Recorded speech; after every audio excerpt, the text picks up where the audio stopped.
people seem obsessed with the idea of the DLC map fitting into the middle of the base game map, where this giant gaping expanse and mysterious cloud is. And I can't blame them. The need to fill that void runs deep, and that cloud is very interesting. But in a game of veiled shadow realms imposed over the same locations like Evergaol and Ordina, inverted towers like the Carrion Study Hall, and so on, I think the possibilities go beyond the need to fill a hole. Which is all good and well, however, if the Shadowlands wasn't here, where was it? I've been working on this theory for over a year in between other projects and hinting to it throughout other videos.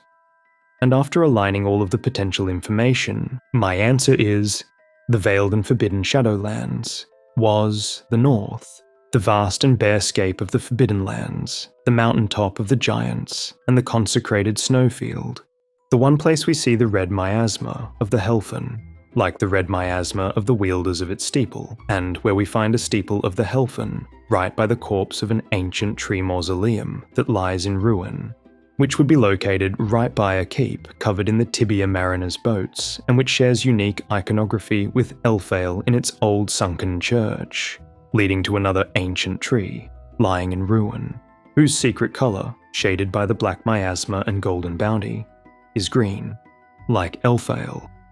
And the afterglow of Ordina, there's a clear trend spiralling upward, and distinct lower, middle, and upper sections to the map which this placement complements. And as we'll now explore in this video, the evidence is hardly scarce and is pretty convincing, and may even be hinted at in concept art and in cut content. But even without cut content, the many factors that work together, the trajectory of the sun and where the shadow of the Erdtree rests at the points we see the sun frozen, the features of the landmasses, the progression of the environment, architecture, motifs, and so much more, all work together to reveal this. So, without further ado, let me show you all of the evidence I have compiled in favour of this theory, starting with the 7 major points, and then moving on to an analysis of where the areas and structures would align, and a collection of other important points. First things first, to present the concept and justify the size I've presented. There were multiple approaches, from comparing sizes of grace sites or other structures like shacks, using Smithbox, or comparing the maps as they come. But the method I found most convincing and reliable was a good old-fashioned step-by-step. I took 50 steps and made marks from the start to the finish, then measured between the points of the mark.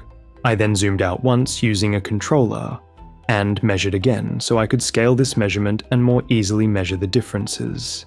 I didn't bother zooming out the final time because it wasn't as accurate by that point. And the results were 50 steps equates to about 3 centimeters.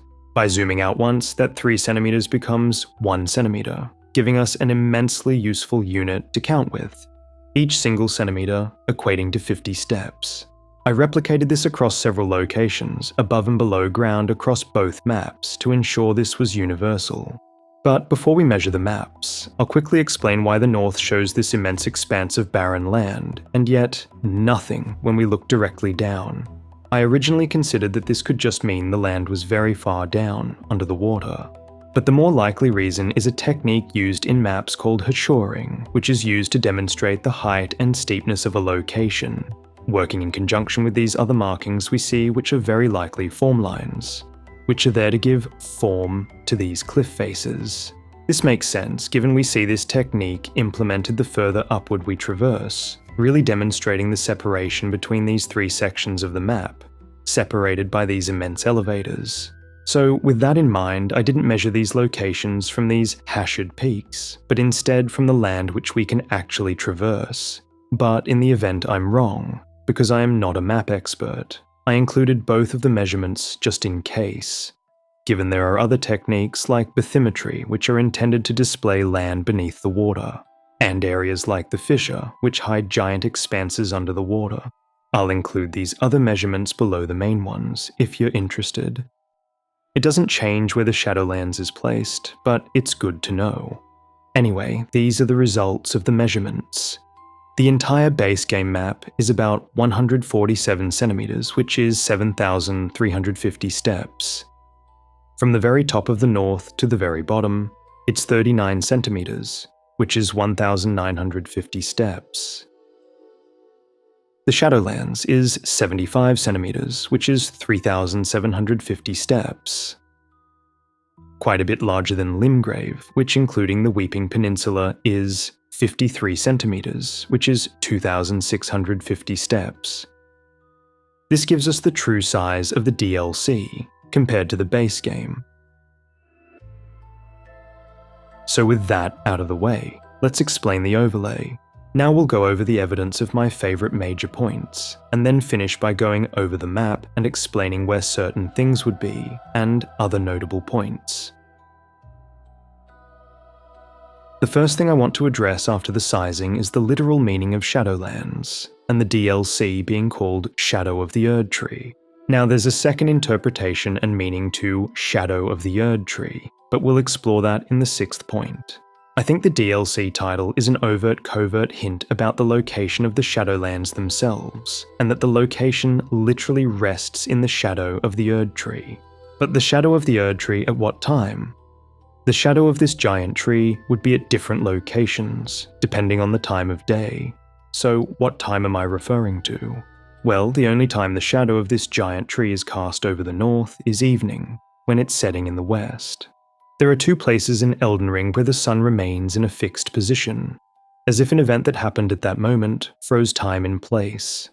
Froze time in that moment.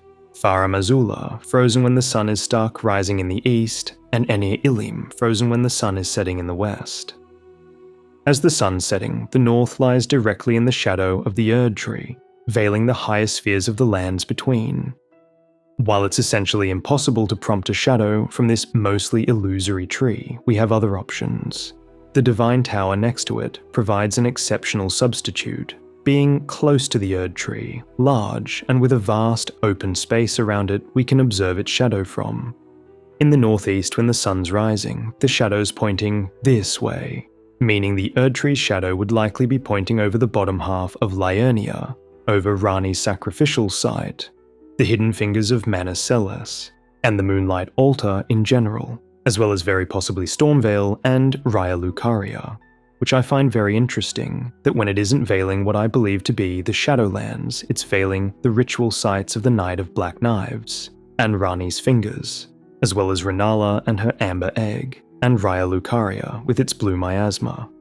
During the evening before night, as the sun rests in the southwest, the shadow of this tower moves to this location, which would mean the Erdtree's shadow would instead be veiling the entirety of the north, and where my map configuration suggests the rest of what was the north would be as well. This would make the Shadowlands quite literally the shadow of the Erdtree, especially when considering its immense canopy. Of course, there is the slight anomaly of the location of the sun at various points. Usually in the morning, the sun will point toward the northeast, and in the evening, the southwest. I've taken screenshots of multiple areas across the base game and DLC of morning and evening, and this is the result. The oddity is that in Farum Azula, the sun is set in the east, and yet unlike everywhere else when we face the morning sun, Farum Azula is almost directly east, instead of north-east, and there are two other locations that produce similar results. The first is the Erdtree, where the morning sunrise shows a similar, almost exactly the same direction as Farum Azula, and the other is Enir Ilim. While it does show the sun setting in the west, it points almost northwest as opposed to southwest. My map formation would suggest the Erdtree and, as we'll explore soon, Farum Azula would be both very high up and as far north as you can travel, right next to the sun in the morning. For me, this helps explain the Erdtree and Farum Azula, especially given my theory regarding the original placement of Farum Azula, which we'll be discussing later on. I think this may also help to explain why the sun in the Shadowlands is slightly more north in the morning than the base game because it's so high up. But this could just be because the sun does seem to load slightly to the right of the horizon reflection in the Shadowlands, and there's less of an obstacle in the evening than there is in the morning, with the Scadutree, which is why evening aligns more with the base game. But it doesn't really explain the position of the sun in Enir Ilim, if this is even the sun. And I say that because I don't think this is the sun. I think it may be something else entirely, like where divinity goes to and descends from after traversing the divine gate. So if this isn't the sun, where's the sun? If we examine the shadows within Ene Ilim, they suggest the sun is in fact not frozen in the northwest like this mysterious light behind the divine gate suggests, but instead the northeast, in the morning, and in a direction consistent with the morning in the Shadowlands, as we discussed before. But when we look to where this source of light would be, we instead see the Scadutree, and this actually makes complete sense. In the early morning, the sun is actually hidden behind the Scadutree in the first part of the day, and this is a near universal in the Shadowlands. But for Ene Ilim, given its location relative to the sunrise, it would be a certainty. Perhaps then, the sun is in fact frozen in the northeast in Ene Ilim, and not the northwest. So in the morning, like Farum Azula, our own shadows can back this up. I faced directly north and took note of my shadow while in Ene Ilim, then compared it to the direction of my shadow throughout the day outside of Ene Ilim. And this would suggest that yes, in this magnificent spiraling city, the sun's frozen in the northeast, in the morning, and its presence is obscured by the Scadutree, as seen elsewhere in the Shadowlands, especially given its location compared to the sunrise. Thankfully, there's a mass of other information aside from the whacked-out sun that can inform the location of the Shadowlands. And that leads us to our next point of contention, the one I'm sure you're all eagerly awaiting me to address. So I'll get it out of the way, nice and early. I know this entire time, for many of you, the one thing absolutely burning in your mind is the suppressing pillar, the very center of the lands between, and assuming my formation, that would make for a very lopsided center.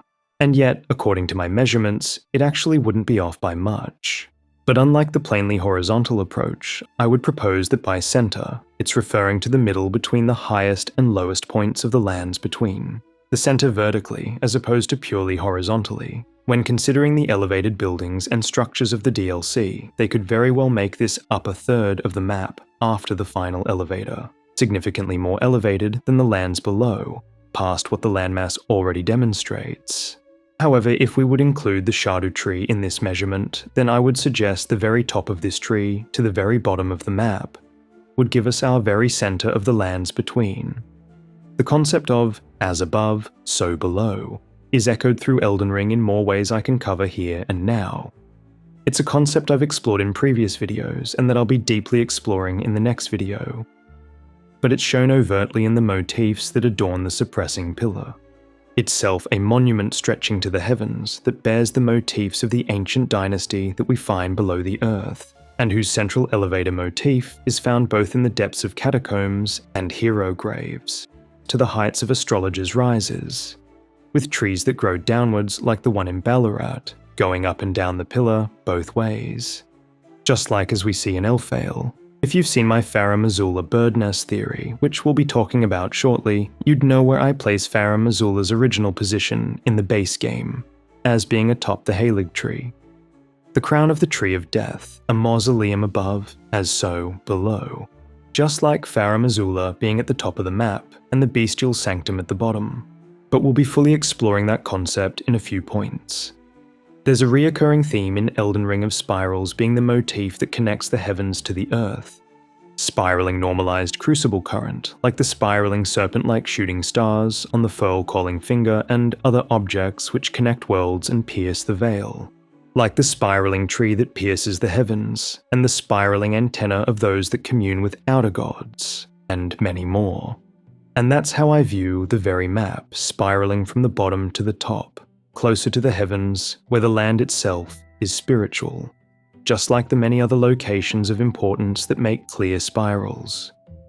Raya Lucaria, the ancient dynastic ruins, Volcano Manor, Lane Dell, Ene Ilim, even the divine towers which spiral upward, and so on.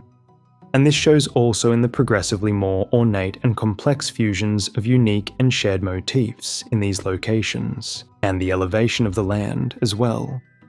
All of the civilizations in the lands between are connected. That's clearly one hell of a claim, and will require a video entirely of its own. But I'll lightly explore the concept now. for the sake of this point. To prevent this video turning into an archaeology dissertation, I'll focus just on the capitals and main locations and artifacts, to give an idea of the shared motifs and the progression and addition of more complex designs the higher up we travel. They all share common motifs, with variations and unique designs depending on their importance and purpose, and these are in abundance. From the most ancient and forgotten civilizations, to the most current churches, and even flanking the outfit of divinity, there are common established structures like the giant ruins, not giant ruins, catacombs, rises, colosseums and grand lifts, or Celia, Old Lanedale and Ordina being sister cities, each occupying a different segment of the map, which all work to connect the locations by shared iconography, like the belfries linking the most ancient locations of the lands between. Just like the grand lifts which literally link the spheres of the land and move from knights and sorcerers to twin kings at the top, and which bear motifs from almost everywhere. In terms of elevation, the land rises from the seabed to the shores of Caelid and the Weeping Peninsula, and then spirals all of the way up to the north, like a horn tender. The underground, consisting of the ancient dynastic ruins and eternal cities, also follow this same upward trend, by virtue of the landmasses above them. Starting at the lower lands of Caelid and the Weeping Peninsula, the land gradually rises, as well as the sea line, being replaced with cliff faces. This continues through to Lanedale, an upper realm separated by an elaborate elevator, and again to the consecrated snowfield and mountaintops of the Giants, separated once more by another massive, elaborate elevator. These three locations separated by elevators are what I refer to as the lower, middle, and upper spheres of the lands between. Starting in the lower sphere, Castle Morn's architecture and motifs are basic and few, containing only the same bird design found in Stormvale and the tree icon and vine that's typical of forts and manors under the purview of the Erdtree. Castle Redmane is much the same, however it has within its walls a church. Celia almost seems like the point the lowest realms of the Eternal Cities begin to poke its head through to the lands above, and has motifs from a multitude of other locations. The Bestial Sanctum is also an isolated anomaly and the only place in Caelid we see anything from Farum Azula. Limgrave contains Stormvale, whose iconography represents the authority of the upper sphere in the lower sphere. Its front gates aren't broken, but instead mimic the design of the divine gates in Enir Ilim, just like its architecture and motifs, which contain elements from many cultures. It has the largest depiction of the same tree we find on almost every fort and castle, the largest depiction of the same vine found almost universally, including Farum Azula, and the very first place we begin to see the motifs from Farum Azula, specifically the transformation motif, but only the one that almost looks like wheat or grain, which fittingly is found on the cooking equipment, exactly the same as Enir Ilim. The castle is also intentionally designed to connect with the divine towers, just like Lanedale, and is similarly a monument to gold in the lower sphere, covered in the same depictions we see on the pedestals that divinity stands upon. Lionia's belfries are adorned with pieces from Stormvale and Lanedale, bear the ancient dynasty's Elden patriarch embedded in a tree, and link the most important and ancient locations in the lands between. It's here we begin to see the little girl statues, reminiscent of the little girl in Farum Azula, wearing the same outfit as the Academy's headmasters and who share the pedestals of numerous important historical figures. This is also, importantly, where we find the residence of royalty, covered in these statues, and sharing the complementary blue versions of the carpets found in the corridors connecting Lanedale to the Forbidden Lands, right around Melina's room. Raya Lucaria is an absolute minefield of important motifs, but the most critical among them, speaking directly to the importance of this location as the highest point of the lower sphere and its relation to the uppermost sphere, are the far more prolific motifs from Farum Azula, many more than Stormvale, and chief among them is the exact same depictions of royalty we find in Farum Azula. We see these young girl statues uniquely placed on coffins with staffs hanging above them, very similar to the older woman we see in Elphael, cloaked in a death veil and holding a staff which looks like a dead flower. Lionia is also the final place we find chunks of Farum Azula, as found in Limgrave and the Weeping Peninsula. The other objects that people mistake for chunks of Farum after this point are something else entirely. After taking the elevators up, we find these blocks embedded into the land. Not fallen chunks of the flying mausoleum, but instead almost like sacrificial altars to it. They bear motifs from both Farum Azula, but also of the catacombs and hero graves, very likely reinforcing their existence as a sort of offering altar, given where this motif is found, and the fact that Farum itself is a mausoleum, evidently of the sacrificial variety, given the beastmen and the ancient dragons. This is the first instance of these we see, and an excellent combination motif on the progression upward. Volcano Manor shows signs of being an older location than the new feel of the manor would suggest, as the flags found throughout the prison town are of an antiquated design featuring a dragon, and the man eating his own tail motifs are found in Leyndell and Farum Azula. The throne room has many striking similarities to Enir Ilim, and the ornament behind the throne looks incredibly similar to Messmer, just like how Rykard's spells are similar to Messmer's fire serpents seen in the trailer. Interestingly as well, it seems to be one of two final destinations of the funeral procession, the other being the very north of the map at Ordina. The Golden City, Leyndell, shares many motifs with the Carians, Raya Lucaria, and Farum Azula, and a host of its own unique pieces. This golden capital, the height of the middle sphere before entering the sacred upper sphere, even has a golden version of the Banished Knight's outfit, found nowhere else. It has 3 giant chalices, whose specific design we only ever see in Elphael, and which seems somewhat out of place in Leyndell. And it also has peculiar depictions of babies, like those we see in Elphael, and its elevators bear the same motifs as the catacombs, hero graves, the offering altars we discussed earlier, and are an exact match to the Shadow Keep and Elphael. It's the intricate clashing of almost every motif in the lower sphere we'd expect of the capital of the middle sphere, with unique iconography that we see only further up, in the higher sphere. And finally, that brings us to the north, a land so sacred and suffused with spiritual power that the snow itself is imbued with spirits and covered in grave-like tablets, quite like how we find spirit graves throughout the Shadowlands, and exactly like those found in the Specimen Tower and Rao ruins. The Giant's Forge contains the same vine motif found on the Divine Towers and in Elphael, and a host of other iconography from the Divine Towers, solidifying their connection.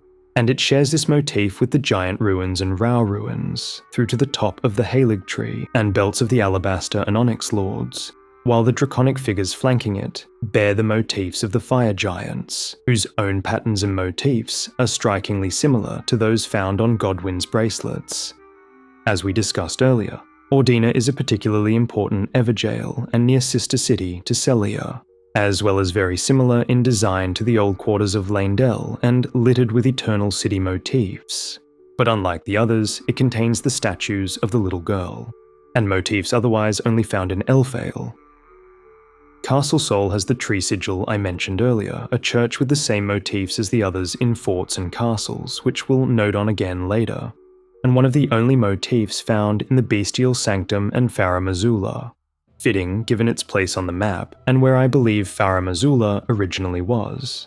Finally, we have the Erdtree, the top half which is of an entirely new and unique design, likely the result of Mikola, and the bottom ancient half, separated not by a fancy lift but by a ladder. The bottom half, the brace, Elphael, has the same vine patterns as the Giant's Forge and Divine Towers, and some of the most unique and incredible designs in the game. There's depictions found only otherwise on hero graves, and like the Suppressing Pillar, an abundance of as above, so below iconography, with an upside-down tree sigil sporting the same unique hole as the tree depicted on the pillar, and as seen in Ballarat, a motif common on the pillars in catacombs, churches, and the stone Coffinships. But we'll get to that in a little bit. The entire brace serves as a giant mausoleum, just like Farum Azula, with the deceased figures found on these coffins, like those with the small girls on them in Raya Lucaria, and the bodies in the walking mausoleums and in the finger ruins. The chalices here are an excellent example of the progression of motifs. 10 of the chalices exactly match the 3 found in Leyndell. But we also see several design variations, such as those found holding the crystal tiers, and the same designs but with more ornate bases while being the same material. They're far more suited to Elphael than Leyndell, based on the context. And there are even more chalices with unique, ancient-looking designs scattered throughout the lower section. We see this peculiar giant motif, only otherwise in the Colosseums, and this unique relief only one other time in the entire game. Exactly where we would expect to, given my configuration. The Shadowkeep, but specifically the old church section submerged in water, right by the base of the Scadutree. And that brings us to the Shadowlands. The first thing I want to address about the difference between the Shadowlands and base game is also relevant to the architecture of the North. The Shadowlands are home to the greatest number of large churches, with statues of Marika, which are notably different from those in the base game. The very first church of Marika is found in the north, by the location of the defeat of the fire giants and their fell god. And I find great significance in this church being the first church of Marika, and very possibly the first depiction of her with her new pose and outfit, now larger and sporting new motifs. This church would be located not only right by the shaman village, which would also very neatly align with the missing braid on Marika's base game statues, being in the village that would be located by this first church, but also the Golden Finger ruins of Deo, which lines up very nicely near this frozen lake. The topic of the relationship between the Fell God and the Hornsent is one that also deserves its own exploration. But this motif associated with the fire giants, as per their spell sigil, is found almost entirely only in the north in the base game, on the giants, the forge, and seldom elsewhere. And that's why this map configuration would, to me, also work to explain why we see this motif absolutely littered through the Shadowlands in the Hornsent settlements, near Ilim, and the stone Coffinships. We even see the manifestation of the face of the Fell God appearing in the Hornsent Lamenters. Their association with the Fell God, the use of these mockeries of the Fell God being used against them, and the fact both were defeated by Marika in sealed and forbidden lands, is why I find the appearance of this first church, in specifically this location, to be a compelling point in establishing a relationship between these locations. The possible first depiction of Marika in this new attire and pose, being in the lands left after the veiling of the only place we see her in this prior attire and pose, and right next to the location where she abandoned the braid.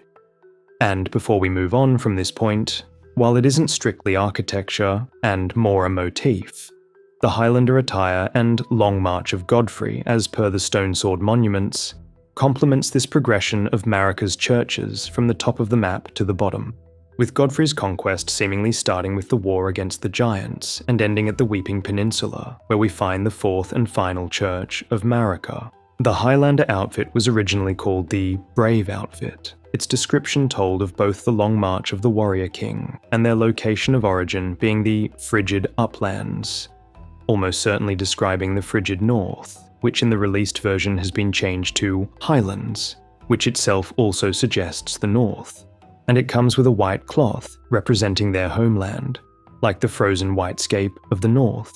The axe of the Badland chieftain bears a motif very similar to the motif on the blocks linking the mountaintop of the giants, and just as we see with Godfrey and Serosh.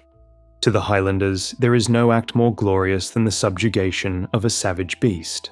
The outfit is adorned in both blue and red, like the Cerulean Coast and Charo's grave, and it's found very close to where the Shaman village is, and in the base game, in the area boasting the most runebears in the entire game, the prized foe of the Highlanders, who, upon a close inspection, have a tinge of red to their coat. The forges in the Shadowlands would also be complementing the only other forge found in the entire lands between, in the north, where the divine art of smithing, the art of the giants whose mountaintop is in the north, was created. And lastly, on the note of giants, the Shadowkeep, home of the Impaler, has unique thorn motifs littered throughout it, one type of which is found also on the Black Spire by the Scadutree and the Sunken Chapel, and the Mantle of Thorns spell found in the Shadowkeep. Just like the thorns strewn through the impaled giants of the north, and the punishing thorns that enwreathe Stormveil, which has front gates that are made in the likeness of the Divine Gate, and the thorns that block the Erdtree's entrance. This configuration would mean that the churches and cathedrals of the grand kind would be most numerous in the Shadowlands, where the consecrated or sacred lands are, and the sunken chapel is the most immense church with the most complex meshing of motifs by far. Godwyn's High Road is found all throughout the lands between, and you can watch this exceptional video here from my friend Nameless Singer for more information. But in the Shadowlands, it's only found at one cathedral, just like in the north, where it's only found once at a church. The motifs in Ballarat and other Hornsent settlements are exactly the same or slightly altered versions of the ancient dynastic ruins and divine towers. The jails, which are the foundations of Ballarat and other locations, are themselves very similar to the ancient dynastic ruins and show a meshing and evolution of their motifs, as well as the same motif I mentioned earlier found on the Giant's Forge, the Giant and Rao ruins, Erdtree, and belts of the ancient stone lords. The ancient dynasty iconography on the suppressing pillar is one of the only times we see the ancient dynasty above ground, otherwise only in the stone Coffinships, and shattered above ground in the base game at the Mausoleum compound. The significant presence of the ancient dynasty in the Shadowlands would make up for the complete lack of any trace of them in the north, in the base game map. Anir Ilim contains the expected meshing of many cultures, with the golden radiance of Leyndell and Stormvale, who shares its design of gate and cooking equipment, and motifs from the most ancient and important locations in the entire game, and even depictions of the twin bird akin to those in Farum Azula, which are one of the most pervasive cross-cultural motifs, as well as the fire giant's motif we mentioned earlier, a unique tree motif similar to the depictions in Elphael and on the cross-tree shield, and much more. Castellensis is like a grander castle version of the Carrion Manor containing many of the same motifs, and which in my map placement would be right behind Ordina, which would lead to the Shadowkeep and Old Church on the way to Elphael, right by a belfry that conveniently links to the heights of Rao, on the road to Anir Ilim. The submerged Old Church has motifs only otherwise found in Elphael, precisely where we would expect to see them, and is richly decorated in this motif only otherwise found on the Shadowkeep and the many graves throughout the lands between, as well as scarcely within Stormvale, reinforcing the importance of this location to the established management of death, the very source of the power of divinity. A fitting reason for why it's in the Shadowlands we find gravebirds intended on keeping Deathrite birds company, as well as the most Tibia Mariner vessels by far, and the contraptions they used in times of old to keep themselves company. And a last fascinating connection in this regard is that just like in Farum Azula and Castle Sol, the place we by far find the most banished knights is at the northernmost point of the Shadowkeep, in the Boar Riders Arena, right below where I place Farum Azula, and right next to where Castle Sol would be, full of banished knight spectres. And the Dragon Communion in the Shadowlands is the only other place we find the Sunrealm Beastmen from Farum Azula, living in death. There is genuinely so much more to say on the architecture and motifs, but hopefully this was enough to demonstrate the trend of motifs from the scarce ones in the lower spheres to the most ornate clashes and combinations in the higher spheres, spiraling up toward the Shadowlands. I'll put a pin in it there on this point, because there's a lot more to cover of equal and even greater importance, but if these sorts of connections interest you, you'll want to subscribe for upcoming videos. Now moving on to point 5, and this one is very interesting. I wanted to give the stone Coffinships their own small section to review because there are quite a few interesting features about them that link many important locations and that may give insight into the location of the Shadowlands. First, in addition to the motifs of the giants we discussed before, these ships have the iconography of the divine towers, the pillars of the catacombs, graves, and churches. The beasts flanking this object we see time and time again. This sigil from the Round Table Hold. The bull also found in the ancient dynasty, as well as the Elden Patriarch. And I believe this iconography and their final destination explains what their intended purpose was. To be dumped as fertilizer down to the divine towers as a mass sacrifice of the impure, to feed the foundations of divinity. I've also considered that their purpose as transport for sacrifice could be very heavily related to the tibia marina guiding death through the water, and how death naturally drifts to the lands of the suppressing pillar. Coupled with how we see stone coffins drift up waterfalls commanded by an almost red golden glow, like the powers of the tibia marina that commands the water. If this were the case and their destination was instead intended to be upward, then perhaps this would also line up with the fact that all death was burned in the time before the Erdtree, and my map configuration would place the Giant's Forge in the same location. The same forge that shares motifs with the Divine Towers, which share motifs with the ships, which has the same mark of the giants that we find on the forge's draconic entities. There are immense constructs created to manage the waterways, and entire cities seemingly dedicated to managing their flow who worship the moon, which directs the tides, a guide to countless stars, ferried through the tides like the stars and the tides of the Tibia's gravity-defying boat.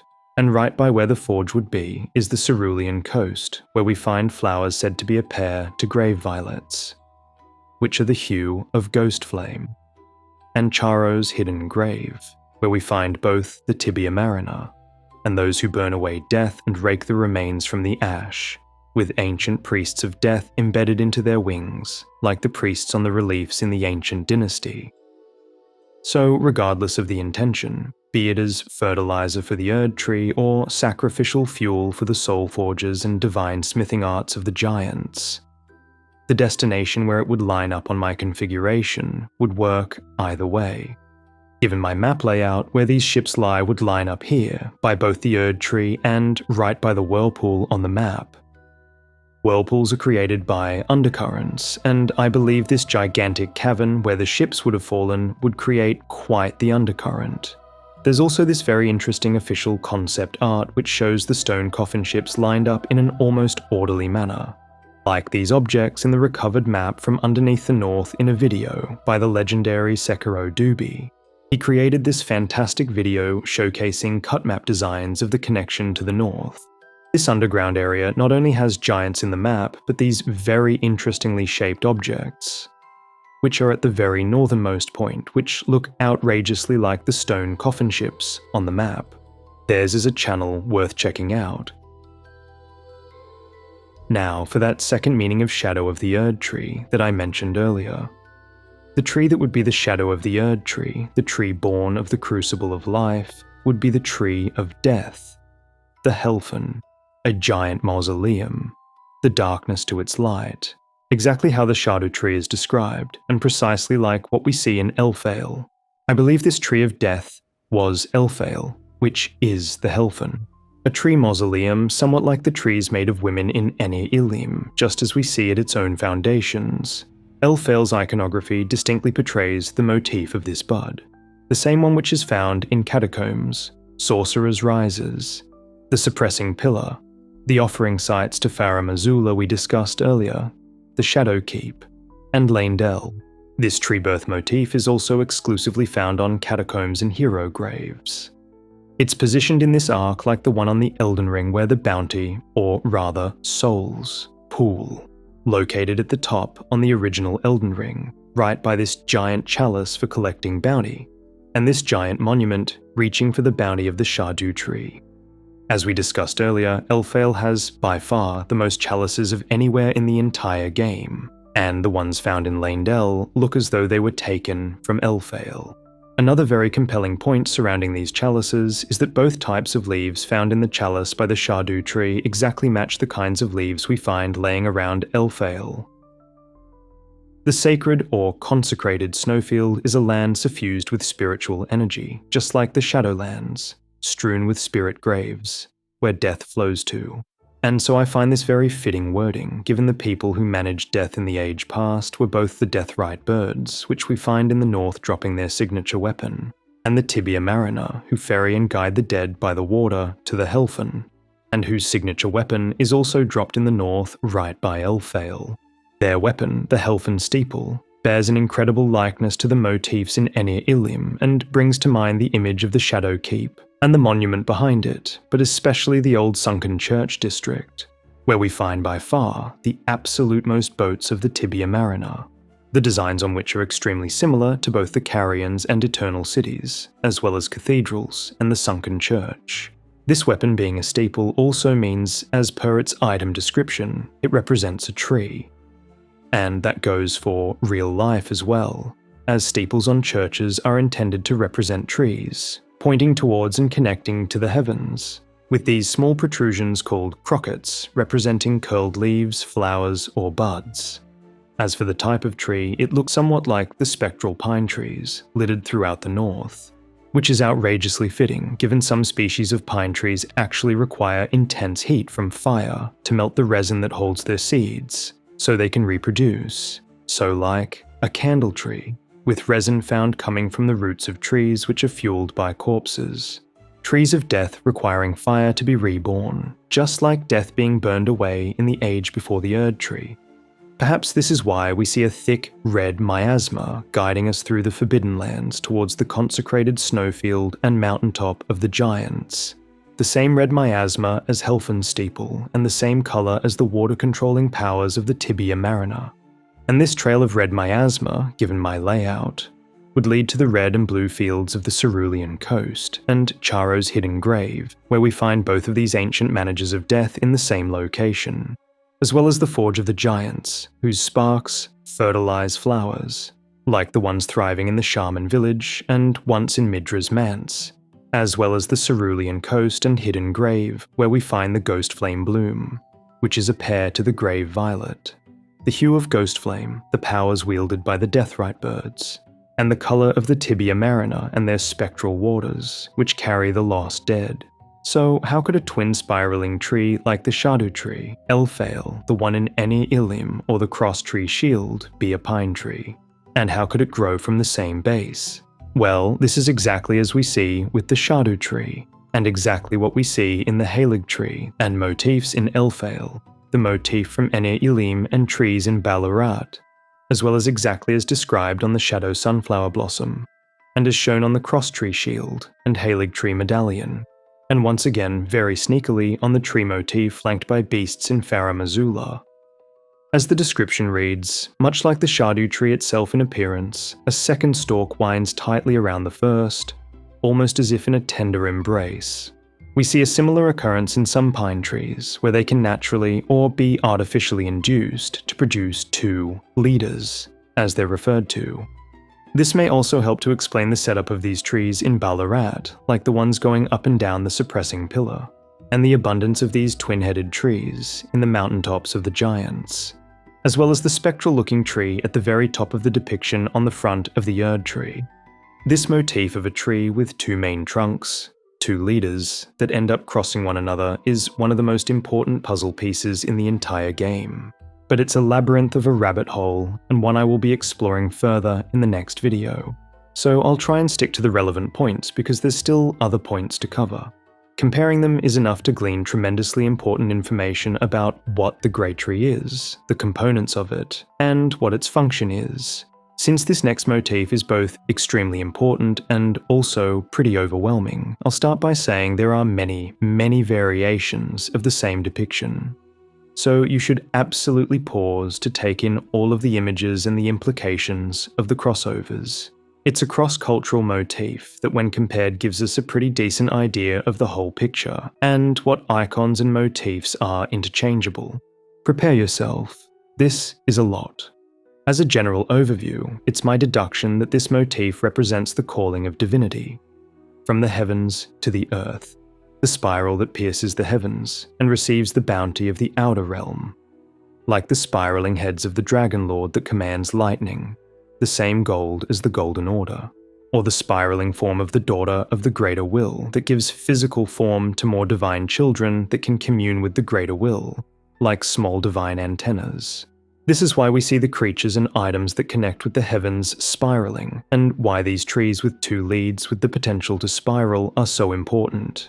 Because trees can not only absorb and consolidate power through their roots and the water, but they can grow continuously towards the heavens, like a Tower of Babel, and receive the bounty of the heavens from lightning when struck, which, as we just established, contains the same gold as the Golden Order, and energy from the sun.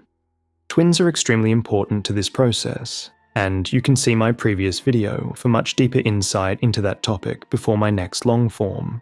But the counterbalancing of these twins could mean the difference between life and death for the tree as a whole. Like Miquella as a sunflower, with Trina as morning glory guiding and supporting its growth, or the counterbalanced twin pair great runes of the Elden Ring. These pregnant twin females are portrayed many times in more ways than one, as the foundations of the great tree and the entire root network, offering the contents of their wombs into the foundation, just as we see with Renala and the twin scions she produces. Fia, who gives birth to a twin great rune after sleeping with Godwyn that she refers to as her child, the base of Elphael, and the trees of Eni Ilim, just as inferred in all of these motifs, and why the feathered branch sword, which references a sacrificial rite of death, generating the power that comes from the death of life, looks like the death rite spear, and series of black knives stacked upon one another like the scions, the daughters, making up the tree itself, both of which look like Helphen's steeple, the weapon of the guides of souls, the power generated from the death of life who graft the bounty of death to the great tree, through the waters and roots. This speaks to the rich, far-reaching and unexplored history of the Carians and their role in the age before the Erdtree, and their intimate involvement with the giants, a topic we'll be exploring in the next video. But this tree is clearly an important and revered figure of the Carian royalty, and ties in very well with the nature of the sacrificial birthing rituals that's reflected in their queen, her sacrificial scions, and the many missing Carian princesses, since the chestplate of the knight sworn to Messmer, who is at least allied with the Carians, bears this motif, which is outright said to represent the Scadutree. It would be safe to assume this motif on the Carian thrusting shield, used by a Carian princess, and the motif on the armour of the shadow of another Carian princess, also represents the same tree. Their canopies look to be the beginning of a cross tree with two competing leads, and are very similar to the depiction on the apron of the Twin Kings of the Northern Elevators, with twin birds at its foundations, like the pregnant twins. These kings bear the sigil of the fire monks, who themselves have a very interesting combined motif across the pieces of their armour that's very reminiscent of the celebrant attire. Black knife blade's hilt, black knight's armour, perfumer's shield, and others, several of which bear a sigil in the canopy that looks a lot like Meta and the Black Flame sigil, both of which represent birth. While they are all very similar, there is a noticeable difference between those depicting this distinct tree and those that are more obscure. However, we see them both on the same item, more assuredly linking these depictions. On the Carian thrusting shield, a weapon of Carian royalty used in ritual combat. It's a fitting extension then that brings all of this very neatly full circle, that the cross-tree shield looks almost identical to the Two Fingers sigil, both of which look to be either burning or enwreathed in a thorn-like shadow, exactly as we find the Scadutree on both counts. Finally, the motif in the shared base of this twin spiral tree looks an awful lot like those found on the apron of the Twin Kings and Black Knights, and especially like the icons on the rolled medallion which leads us to the north, and bears a red gem, like the one found in Helphen's steeple. And to top it off, it shares a likeness to the base of the spiral tree sigil. There's far more tying the Carian royalty to the giants that I'll be exploring in my next video. However, one thing I can't leave out that's particularly relevant to bringing this concept full circle is a tool used by astrologers to track and study the celestial bodies in the heavens. The fell god is channeled through the giants and manifests in the form of a storm, like the one found on the celestial body Jupiter.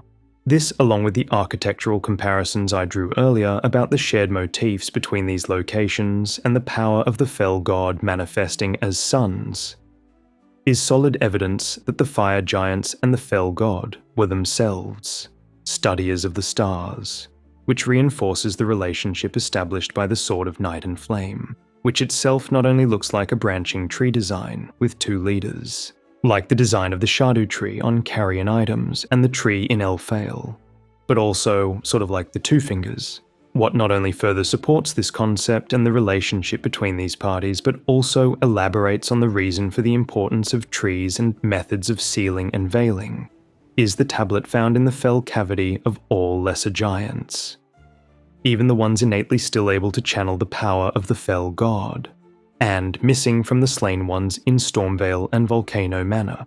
This image on the tablet is outrageously similar to an astrolabe, the tool used by astrologers to track and study the celestial bodies in the heavens as seen on their outfit.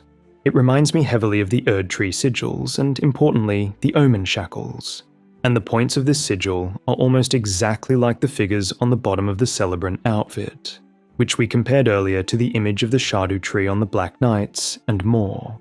Given we are talking about the calling of divinity from the heavens, I find it very fitting that the sigils also remind me of the position of the Starcallers, and the pose we take when casting the Elden Star's incantation, calling forth a golden star. It also reminds me of the sealing implement used by Malekith to seal destined death, the stone sword keys used as sealing implements, with a twin bird motif no less, and which is similar again to this object flanked by twin beasts, which, as we established earlier, are flanking what looks to be the beginnings of a tree, like the twins flanking this deceased figure in Elphael, or the twins and mother of the family heads wielded by the necromancer Garrus. The reason sealing implements, celestial bodies, bounty from the heavens, trees, magic, family and fire are all combined in these motifs is because they are all components of the method by which divinity is snatched from the heavens, contained, processed, and consolidated, harvested from the lightning of the heavens, which we'll talk about more in the next point, while the dregs of divinity that fall to the lands below are processed through and trapped in the roots directly and through the waters, with the bounty purified and released through the destruction of the tree.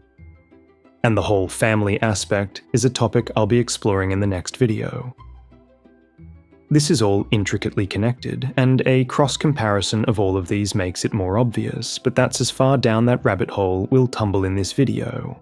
As for this video, all I want to establish is the high likelihood of this tree in the north being the same tree we see in the Shadowlands, that the Scadutree is Elphael, which is the Helphen, an ancient tree with history far preceding Miquella, which is veiled in the shadow of the Erdtree, just like the Carians, who this ancient tree shares an intimate history with, and who in my map layout would have their castle right before the church town of Ordina, which has the icons of the little girl statues that we find all through their residence, and the sunken church leading to the Helphen.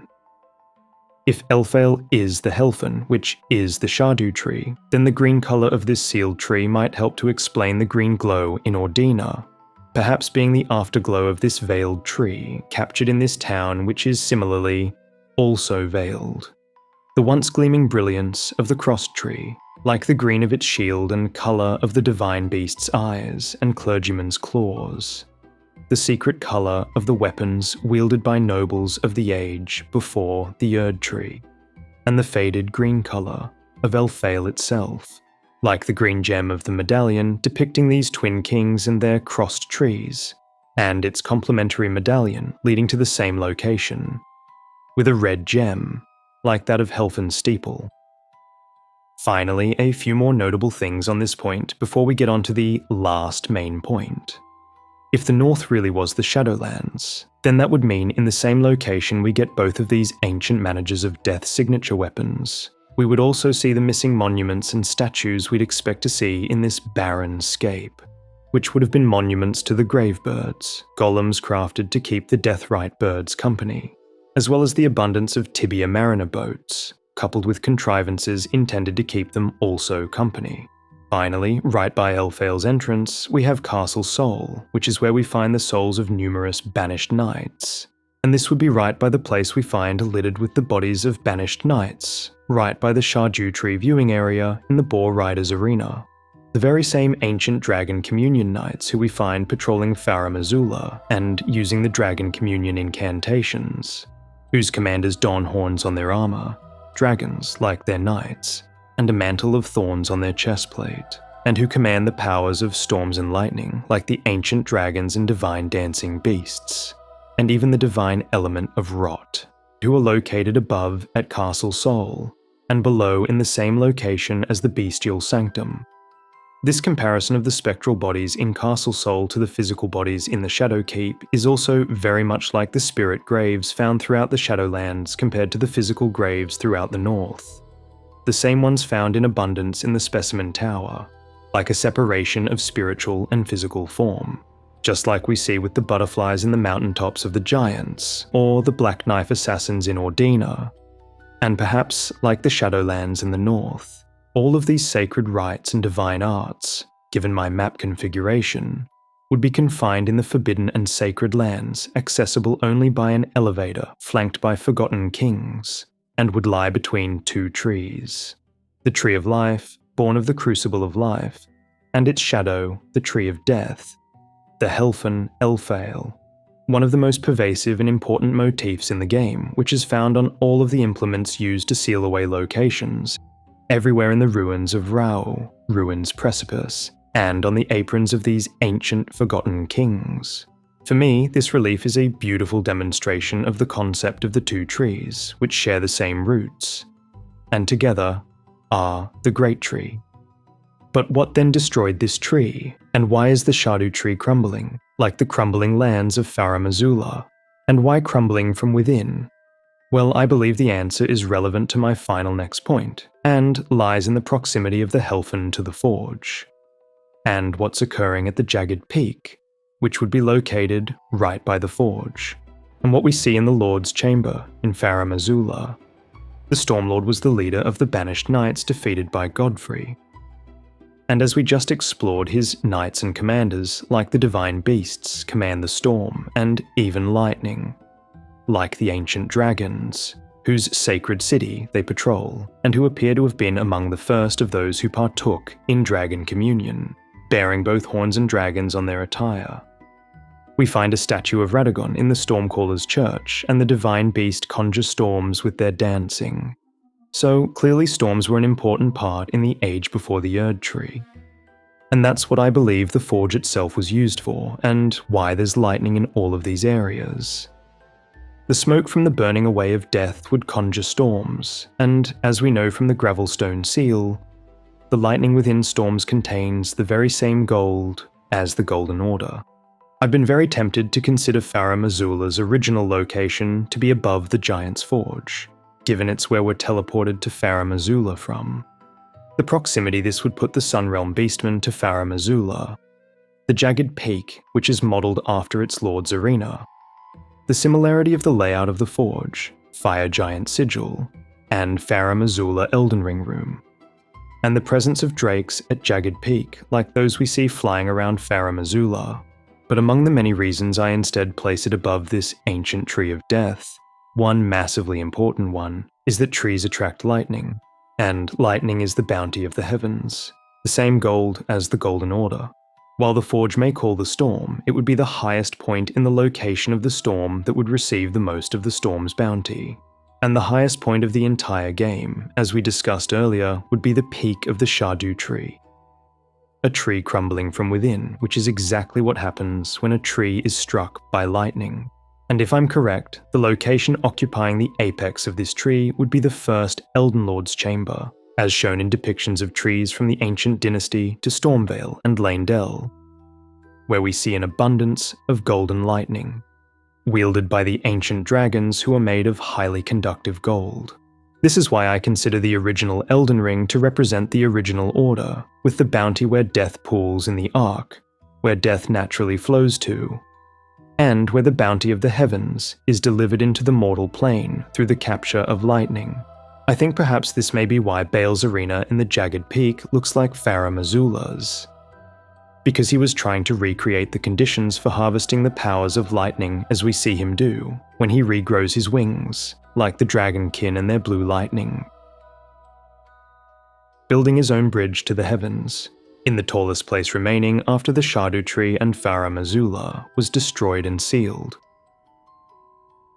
Regarding the presence of the lowborn dragons as they are referred to by Florisax, the children of Bale who presumably assaulted Farum Azula, I would argue that like the ice dragons, they were chased from the mountaintops, given the only dragon we find in the north besides Borealis is a dead dragon at the northernmost point, in the Forlorn Cave.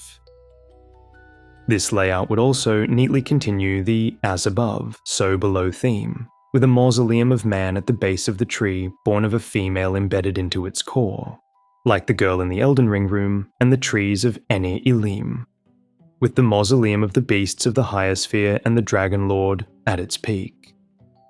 This would mean the bridges that are coming off Farum Azula would complement the water braces coming off Elphael, and from a bird's eye view, make the pattern seen on the Furl calling finger, the mending rune of death, this sigil beneath this sacrificed figure, and the sigil of gravity, the power wielded by the ancient lords of stone that can command the fate of stars, and wielded by the daughter of the greater will and mother of all two fingers.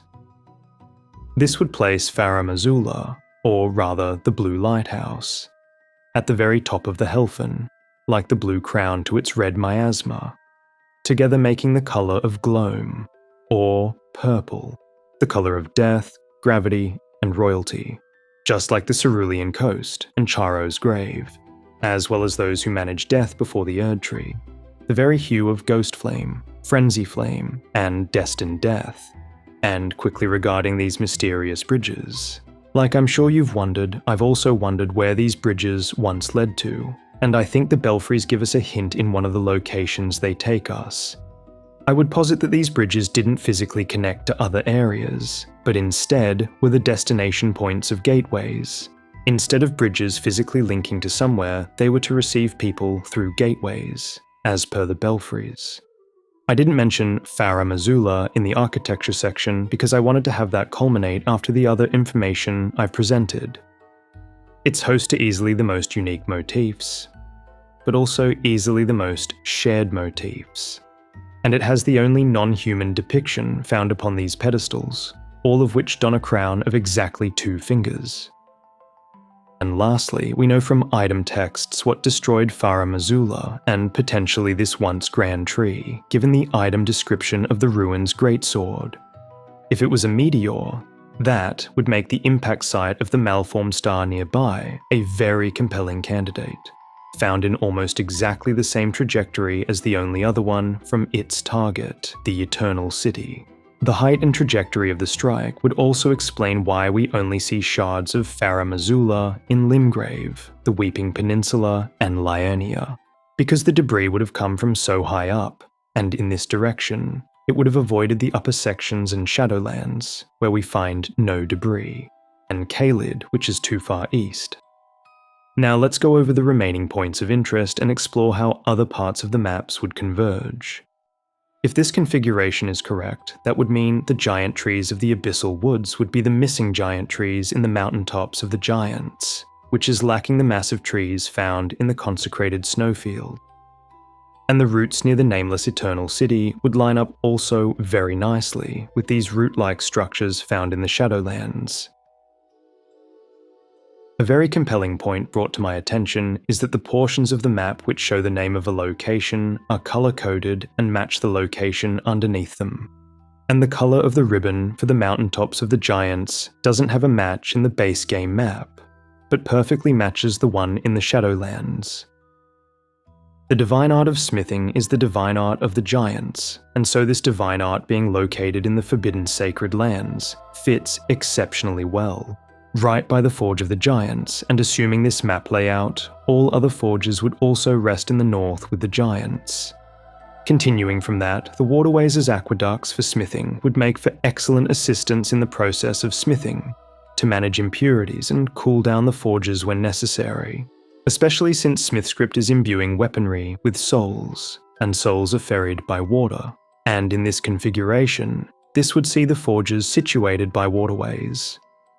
The sparks of the forge are known to act as a fertilizer for flowers, and so, having Midra's manse underneath the area the forge is located and Shaman Village to the north, would explain why they specifically are both absolutely covered in flowers, and why the trees grow so large and strong, not to mention Charo's hidden grave and the Cerulean Coast.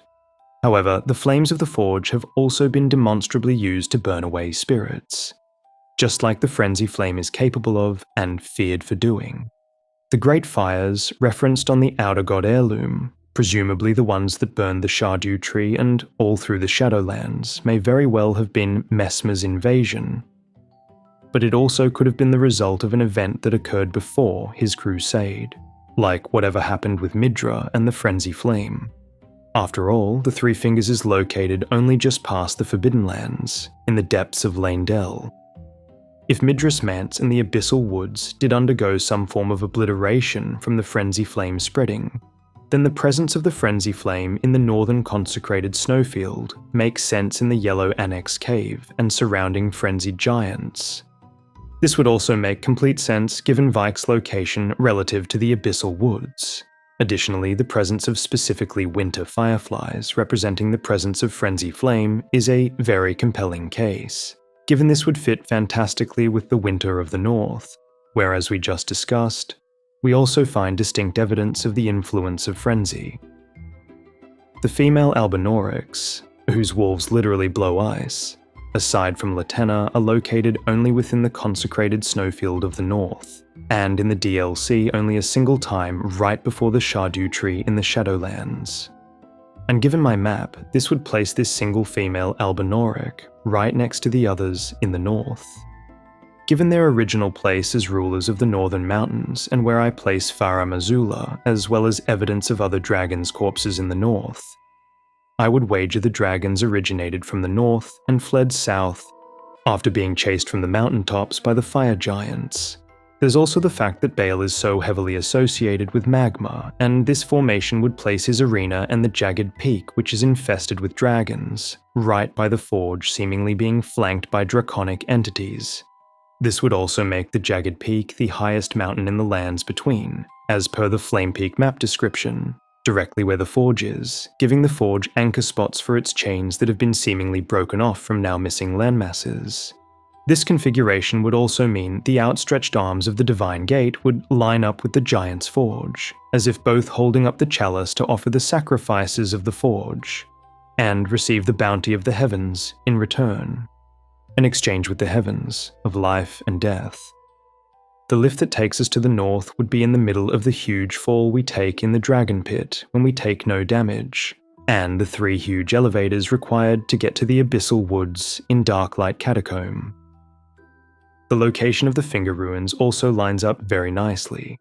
The ruins of Rhea is of little consequence given where it would be, but the Golden Ruins of Deo would line up almost perfectly with this lake and the first church of Marika, which would place this first church right by the Shaman village. The ruins of Mia, which is located beneath this cathedral, would be right by the Stargazer's ruins, which is outrageously fitting given the one beneath this cathedral is the first shooting star to land in the lands between, watched over by a glintstone sorcerer whose ancestors are the astrologers, those who study and watch the stars. This configuration would also mean that the only 2 places impacted by an Aeonic Bloom would be Caelid from Melania, and the north from Ramina, given they're the only 2 locations featuring abnormally enlarged creatures, a phenomenon described as being owed to the Church of Bud. And if you look closely at the buildings in Ordina, you can faintly see traces of scarlet rot. The consecrated Snowfields Catacomb would be located near Bonny Village, the mysterious village housing this grandmother-esque figure which I refer to as Mother, given what we acquire from it, whose unique tree is much like that of the grandmother except with no hole, and instead pointing in a direction, pointing towards this snakeskin. Very likely another of many nods to Marika's association with serpents, and her Empyrean contemporary. And in the consecrated Snowfields Catacomb, we find a gravekeeper whose armaments are adorned with snakes and snake-like women figures. And these very same gravekeepers have within them a snake, very similar to the base serpent of Messmer. And this is only found in the rotting versions, like this one in the consecrated Snowfields Catacomb, with the only 2 others also found exclusively in the north, near the entrance to the consecrated snowfield, and by Ordina, which leads to Elphael, which is also adorned in imagery of snake-like women and giants. I find it interesting that the only wardens or gladiators capable of summoning this snake are confined or sealed in the north, in the Forbidden Lands. And last but not least, something I personally find very fun and interesting. A Reddit post theorized that the mountains comprising Mount Gelmir look like a serpent eating the fire of the volcano, and I further theorized that in the Shadowlands literally opposite to this serpent, like the twin serpents of Messmer or the serpents on the stone Coffinships, we find its shadow other half, instead comprised of the abyssal woods and eating a finger ruin.